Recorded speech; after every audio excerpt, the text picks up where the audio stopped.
வணக்கம். இன்று நாம விம் ஹாஃப், அதாவது ஐஸ்மேன் அப்படின்னு சொல்ற ஒரு ஆளை பத்தியும் அவரோட முறைகளை பத்தியும் கொஞ்சம் ஆழமா பேச போறோம். ஆமா. நம்ம மனச வச்சே நம்ம உடம்ப குணப்படுத்த முடியும், நம்மளோட நோய் எதிர்ப்பு சக்தியை கூட நம்ம கட்டுப்பாட்டுல கொண்டு வர முடியும்னு அவர் சொல்றாரு. ம் இதெல்லாம் கேட்கறதுக்கு ஏதோ சினிமா கதை மாதிரி இருக்கு.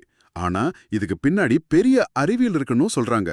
சரி, இது எந்த அளவுக்கு உண்மை, வாங்க அலசி பார்க்கலாம். நிச்சயமா. இதுல முக்கியமான விஷயம் என்னன்னா, நம்ம உடம்புல தானா இயங்குற சில விஷயங்கள் இருக்கு. நம்மளோட இதய துடிப்பு, மூச்சு மாதிரி விஷயங்களா? அதேதான். அந்த தன்னாட்சி நரம்பு மண்டலம், அப்புறம் நம்மளோட நோய் எதிர்ப்பு சக்தி, இதையெல்லாம் நம்மளால கட்டுப்படுத்த முடியாதுன்னு தான் இவ்ளோ நாள் மருத்துவம் சொல்லிட்டு இருந்துச்சு. ஆமா. ஆமா, அது ரொம்ப முக்கியம். அவரை ஐஸ்மேன்னு சொல்றாங்க.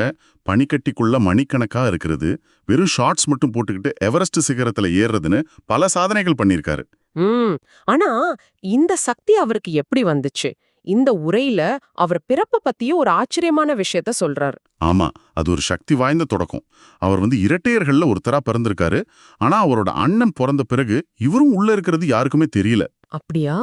ஆமா. ரொம்ப நேரம் கழிச்சு கிட்டத்தட்ட மூச்சு திணறல் நிலையில தான் இவரை வெளியே எடுத்திருக்காங்க. அப்போ அவங்க அம்மா, கடவுளே, இந்த குழந்தை பிழைச்சா இவனை ஒரு மிஷனரியா உனக்கு அர்ப்பணிக்கிறேன் அப்படின்னு வேண்டிக்கிட்டாங்களாம். ஓஹோ. இது அவரோட வாழ்க்கையோட ஒரு நோக்கமா அவர் பார்க்கிறார். ஆனா அவரோட வாழ்க்கையை உண்மையிலேயே புரட்டி போட்டது ஒரு பெரிய சோகம்தான். நீங்க அவரோட மனைவிய பத்தி சொல்றீங்க இல்லையா? ஆமா. மன அழுத்தத்தால பாதிக்கப்பட்டவங்க மனைவி தற்கொலை செஞ்சுக்கிட்டாங்க. 4 குழந்தைங்களோட விம் ஹாஃப் தனியா நின்னாரு. ரொம்ப கஷ்டமான நிலைமை. அந்த துக்கம் அவரை முழுமையா முடக்கி போட்டுடுச்சு. அந்த விரக்தியிலிருந்து வெளியே வர்றதுக்கு ஒரு வழி தேடும்போதுதான் அவர் தற்செயலா குளிர்ந்த நீரோட சக்தியை கண்டுபிடிக்கிறாரு. எப்படின்னா, ஒரு பார்க்ல இருந்த குளிர்ந்த குளத்துல இறங்கும்போது அவரோட மனசுல இருந்த குழப்பம், அந்த வலியெல்லாம் ஒரு நிமிஷம் நின்னு போனதை உணர்ந்தார். அந்த ஒரு நிமிஷம் அமைதிதான் அவரோட இந்த பெரிய தேடலுக்கு ஆரம்ப புள்ளி. ஓகே, அக்கோ இது வெறும் சாதனை செய்யணும்னு ஆரம்பிச்ச விஷயம் இல்ல, ஒரு ஆழமான வலியிலிருந்து உருவான ஒரு தத்துவம். ஆமா. சரி, அந்த தேடலோட முடிவுல அவர் கண்டுபிடிச்ச அந்த முறை என்ன? அது அவர் 3 தூண்களா பிரிக்கிறாருன்னு இந்த உரையில இருக்கு. மூச்சு பயிற்சி, குளிர் பயிற்சி, அப்புறம் அர்ப்பணிப்பு. முதல்ல அந்த மூச்சு பயிற்சிக்கு போலாம். அது ரொம்ப சிம்பிளா இருக்கிற மாதிரி தோணுது. பாக்குறதுக்கு சிம்பிள் தான், ஆனா அதோட விளைவுகள் ரொம்ப ஆழமானது. அந்த நுட்பம் இதுதான். நல்ல ஆழமா மூச்சை உள்ள இழுத்து சாதாரணமா வெளியே விடணும். ஓகே. இந்த மாதிரி ஒரு 30 தடவை வேகமா செய்யணும். செஞ்சு முடிச்சதும் கடைசி மூச்சை வெளியே விட்ட பிறகு எவ்வளவு நேரம் முடியுமோ அவ்வளோ நேரம் மூச்சை அடக்கி வச்சுக்கணும். சரி. இத காலையில வெறும் வயித்துல செய்யணும்னு சொல்றார். இந்த எளிய பயிற்சி நம்ம உடம்போட வேதியியலையே மாத்துது. இது ஏதோ போலி அறிவியல் மாதிரி தோன்றலையா? இந்த உரையில ஒரு புஷ்அப் உதாரணம் சொல்றார். ஒருத்தரால 15 புஷ்அப் தான் எடுக்க முடிஞ்சது. ஆனா இந்த மூச்சு பயிற்சிக்கு பிறகு அதே ஆள் 40 புஷ்அப் எடுத்தாராம். இது எப்படி சாத்தியம்? நீங்க கேக்குறது ஒரு நியாயமான கேள்விதான். இது மேஜிக் இல்ல, இது சுத்தமான உயிர்வேதியியல், அதாவது பயோகெமிஸ்ட்ரி. ஓகே, விளக்குங்களேன். நாம அப்படி வேகமா சுவாசிக்கும் போது நம்ம உடம்புக்குள்ள ஆக்சிஜன் அளவு அதிகமாகுது. அதே சமயம் ரத்தத்துல இருக்கிற கார்பன் டை ஆக்சைடு அதிகமா வெளியேறுது. சரி. இதனால நம்ம ரத்தத்தோட pH அளவு மாறி அது காரத்தன்மைக்கு போகுது. ஒரு நிமிஷம், காரத்தன்மைனா இந்த ஆல்கலைன் வாட்டர்னு பாட்டில்ல காசு கொடுத்து வாங்குறோமே அந்த மாதிரி விஷயமா? ஆமா, கரெக்ட், அதேதான். ஆனா இத நீங்க காசு கொடுக்காம உங்க மூச்சு மூலமாவே சில நிமிஷங்கள்ல செஞ்சிடலாம். சுவாரஸ்யமா இருக்கு. இரத்தம் காரத்தன்மைக்கு மாறும்போது நமக்கு மூச்சு விடணுங்கிற அந்த அவசர உணர்வு குறையுது. அதனாலதான் நம்மளால ரொம்ப நேரம் மூச்சு அடக்க முடியுது. ஓகே. அந்த நேரத்துல நம்ம மூளையோட அடிப்பகுதியான மூளைத்தண்டு, ஐயோ ஆக்சிஜன் குறையுதேன்னு ஒரு அபாய சிக்னல் கொடுக்குது. உடனே நம்ம அட்ரினல் சுரப்பிகள் வேலை செய்ய ஆரம்பிச்சு உடம்புல அட்ரினலின பாய்ச்சுது. அட்ரினலின் ரஷ் சொல்றோமே அதுவா? அதுக்கும் மேல, எவ்ளோ தெரியுமா? முதல் தடவையா பங்கி ஜம்ப் பண்ற ஒருத்தருக்கு சுரக்கிற அட்ரினலினை விட 2 மடங்கு அதிகம். என்ன சொல்றீங்க? ஆமா. அப்ப நம்ம காஃபி குடிச்சு வர்ற ஆற்றலை விட நம்ம மூச்சு மூலமாவே ஒரு சக்தி வாய்ந்த இயற்கையான ஊக்கத்தை உருவாக்க முடியும்னு சொல்றீங்க, அதுவும் எந்த விதமான பக்க விளைவுகளும் இல்லாம. மிகச்சரியா. அந்த புஷ்அப் செஞ்சவருக்கு கிடைச்ச அந்த திடீர் சக்திக்கு இதுதான் காரணம். அப்போ இது ஒரு ஏமாற்று வேலை இல்ல. இல்லவே இல்ல. அந்த அட்ரினலின் ஒரு எனர்ஜி பூஸ்ட் மட்டும் இல்ல, அது உடம்புல இருக்கிற தேவையில்லாத கழிவுகளை சுத்தப்படுத்தி உடலை ஒரு உச்சகட்ட தயார் நிலைக்கு கொண்டு போகுது. வாவ். இது ஒரு காலமாகவும் தெளிவாகவும் நம்ம உடம்புல இருக்கிற ஒரு அமைப்பு. அதை எப்படி பயன்படுத்துறதுன்னு நம்ம மறந்துட்டோம். விம் ஹோஃப் அதை நமக்கு ஞாபகப்படுத்துறார். அவ்வளவுதான். ஓகே. அப்போ மூச்சு பயிற்சி உடலை ஒரு சூப்பர் ஸ்டேட்டுக்கு கொண்டு போகுது. ஆனா இந்த முறையோட இன்னொரு பகுதி பலரையும் பயமுறுத்துற ஒண்ணு, அந்த குளிர், அந்த ஐஸ் குளியல். ஆமா. நான் காலையில பச்சை தண்ணியில குளிக்கவே யோசிப்பேன். இதுல ஐஸ் குளியல்னா என் நிலைமை நினைச்சு பாருங்க. எதுக்கு இப்படி உடலை வருத்திக்கணும்? விம் ஹோஃப் குளிர ஒரு கடுமையான ஆனால் நேர்மையான ஆசிரியர்னு சொல்றார். அப்படின்னா என்ன கத்து கொடுக்குது குளிர்? நீங்க ஜில்லுன்னு ஐஸ் தண்ணிக்குள்ள இருக்கும்போது உங்க மனசால நேத்து நடந்தத பத்தியோ நாளைக்கு என்ன நடக்கப் போகுதுங்கிறத பத்தியோ யோசிக்கவே முடியாது. உண்மைதான். உங்க கவனம் முழுக்க உங்க உடம்பு மேல உங்க மூச்சு மேல மட்டும்தான் இருக்கும். இது மனசோட ஓட்டத்தை நிறுத்தி உங்களை நிகழ்காலத்துக்கு கொண்டு வரதுக்கான ஒரு சுருக்கு வழி. அப்போ இது மனசை ஒருமுகப்படுத்துறதுக்கான ஒரு பயிற்சி மாதிரி தானா? அது ஆரம்பம்தான். அதோட உடல் ரீதியான நன்மைகள் அதை விட ஆச்சரியமானது. நம்ம உடம்புல லட்சக்கணக்கான சின்ன சின்ன ரத்த குழாய்கள் இருக்கு. அதை சுத்தி சின்ன சின்ன தசைகள் இருக்கு. சரி. ஆனா நம்ம எப்பவும் ஒரே மாதிரி வெப்பநிலையில இருக்கிறதால அந்த தசைகளுக்கு வேலையே கொடுக்கறதில்ல. நீங்க குளிர்தண்ணிக்குள்ள போகும்போது அந்த தசைகள் எல்லாம் சுருங்குது. அப்புறம் வெளியே வந்து சூடானதும் அது விரிவடையுது. அட, இது கேக்குறதுக்கு நம்ம ரத்த குழாய்களுக்கு ஒரு ஜிம்முக்கு போற மாதிரி இருக்கு. அருமையான உவமை. அதுதான் நடக்குது. உங்க ரத்த ஓட்ட மண்டலத்துக்கே நீங்க ஒரு ஒர்க் அவுட் கொடுக்கறீங்க. ஓகே. இதனால ரத்த ஓட்டம் சீராகுது, உடம்புல வீக்கம் குறையுது, ஆற்றல் அதிகரிக்குது. நீங்களா குளிர தேடி போகலேனா ஒரு நாள் குளிர் உங்களை தேடி வரும். அப்போ உங்களுக்கு அது பிடிக்காதுன்னு அவர் சொல்றாரு. ஆழமான கருத்து. அதாவது உடம்ப நம்ம தயார்படுத்திக்கலைன்னா நோய் வரும்போது அது நம்மள ரொம்ப பாதிக்கும்னு அர்த்தம். மிகச் சரியா. இதுல தான் அந்த முக்கியமான அறிவியல் ஆய்வு வருது இல்லையா? ஈகோலை பாக்டீரியாவை வச்சு செஞ்ச சோதனை நம்ம நோய் எதிர்ப்பு சக்தியை நம்மளால கட்டுப்படுத்த முடியும்னு நிரூபிச்சது.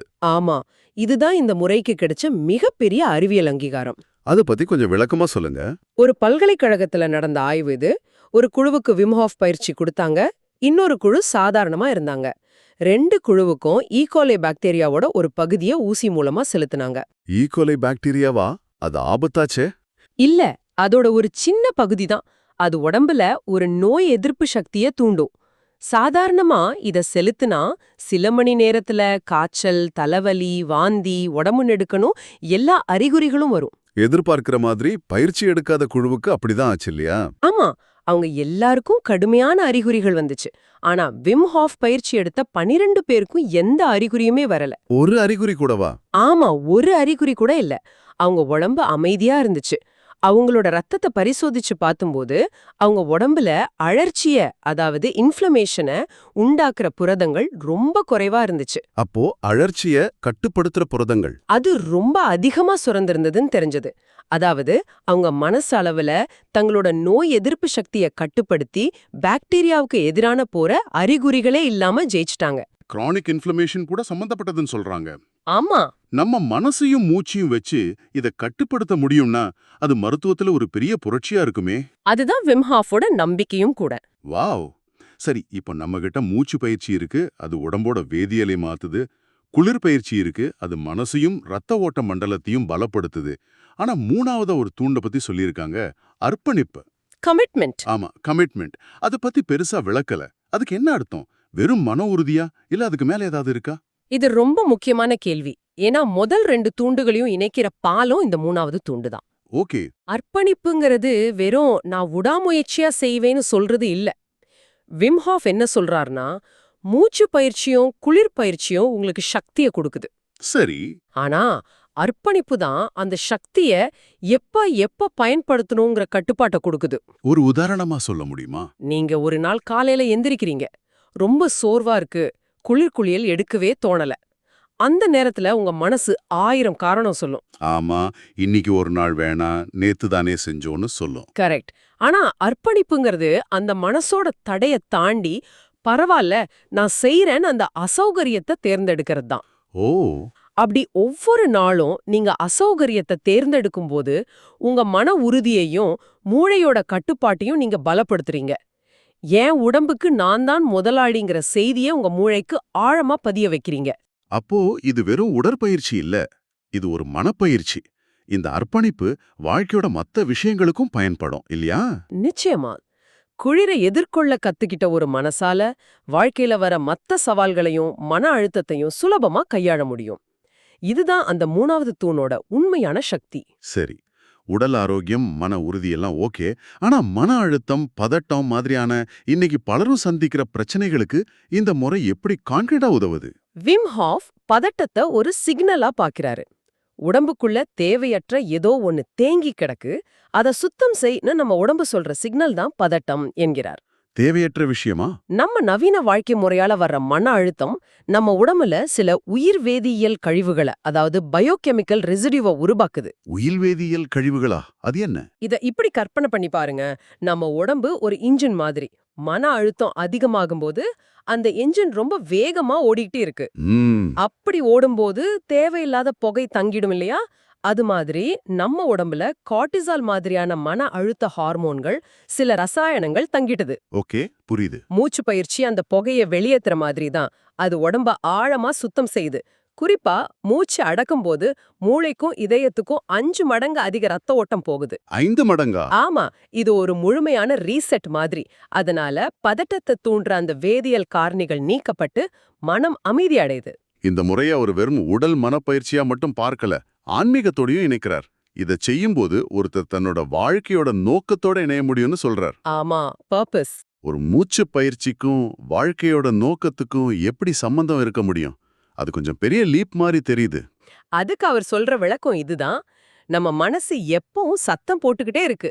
பயம், கவலை, சந்தேகம்னு ஒரு இரைச்சல். உண்மைதான். இந்த இரைச்சல்ல நம்ம உள்ளுக்குள்ள இருந்து வர உண்மையான குரல், அதாவது நம்ம மனசாட்சியோட குரல் நமக்கு கேட்கறதே இல்ல. சரி. குளிர் பயிற்சியும் மூச்சு பயிற்சியும் என்ன பண்ணுதுன்னா, அந்த வெளிப்புற இரைச்சலை நிறுத்துது. அந்த அமைதியான நிலையில பயம் மாதிரியான தடைகள் விலகும்போது நம்ம இதயம் உண்மையில என்ன விரும்புது, நம்ம வாழ்க்கையோட உண்மையான நோக்கம் என்னங்கிறது தெளிவாகுது. அப்போ மனசு அமைதியாகும்போது உள்ளுக்குள்ள இருக்கிற தெளிவு வெளிப்படுதுன்னு சொல்றீங்களா? ஆமா, அந்த தெளிவோட அந்த நோக்கத்தோட நீங்க செயல்படும்போது உங்களுக்கு ஒரு அசைக்க முடியாத நம்பிக்கை வருது. அதத்தான் அவர் கடவுளின் இருப்பு அல்லது நிபந்தனையற்ற அன்புன்னு சொல்றார். இது எந்த மதத்தை பத்தியும் இல்ல, ஒவ்வொருத்தருக்குள்ளேயும் இருக்கிற அந்த உள்ளார்ந்த சக்தியை கண்டுபிடிக்கிறத பத்தி. ஓகே. அந்த சக்தியோடு நீங்க இணையும் போது பயம் மறைஞ்சிடுது, நோக்கம் பிரகாசமா தெரியுது. ஆக நாம இங்க பாக்குறது வெறும் மூச்சு பயிற்சியும் ஐஸ் குளியலும் இல்ல. அது நம்ம உடம்போட கட்டுப்பாட்டையும் நம்ம ஆரோக்கியத்தோட கட்டுப்பாட்டையும் மறுபடியும் நம்ம கைகளுக்குள்ள எடுக்கிறதுக்கான ஒரு வழி. ஆமா, நாம நினைக்கிறத விட பல மடங்கு சக்தி நமக்குள்ள இருக்குங்கிறத இந்த உரையாடல் தெளிவா காட்டுது. மிகச்சரியா. நம்ம உடம்புக்கு தன்னைத்தானே குணப்படுத்திக்கிற ஒரு அபாரமான ஆற்றல் இருக்கு. அந்த ஆற்றலை துறக்கிறதுக்கான சாவியத்தான் விம் ஹாஃப் ரொம்ப எளிமையா அதே சமயம் அறிவியல் பூர்வமா நமக்கு கொடுக்கறாரு. ஆனா அந்த சாவி நம்ம கிட்ட தான் இருக்கு. ஆமா, அந்த சாவி வெளியே எங்கேயும் இல்ல, அது நமக்குள்ளதான் இருக்கு. நம்ம மூச்சுல, அசௌகரியத்தை எதிர்கொள்ற நம்ம மன உறுதியில. இது ஒரு காலத்தால் அழியாத தெளிவான உண்மை. இந்த உரையாடலை கேட்ட பிறகு உங்களுக்காக ஒரு சிந்தனை. விம் ஹாஃப் ஒரு மூளை ஸ்கேன் பரிசோதனையின் போது சாமானியமாக செயல்படாத, நம்ம கட்டுப்பாட்டுல இல்லாத மூளையோட பகுதிகளை தன்னோட இச்சையின் மூலமா செயல்படுத்தி காட்டினாருன்னு இந்த உரையில இருக்கு. ஆமா, ஒரு சாதாரண மூச்சு பயிற்சி நம்ம மூளையோட மறைக்கப்பட்ட திறன்களை திறக்க முடியுமானால், வேறு எந்த மாதிரியான பிரம்மாண்டமான ஆற்றல்கள் நமக்குள்ளே இன்னும் பயன்படுத்தப்படாம நாம கண்டுபிடிக்கிறதுக்காக காத்துக்கிட்டு இருக்கு?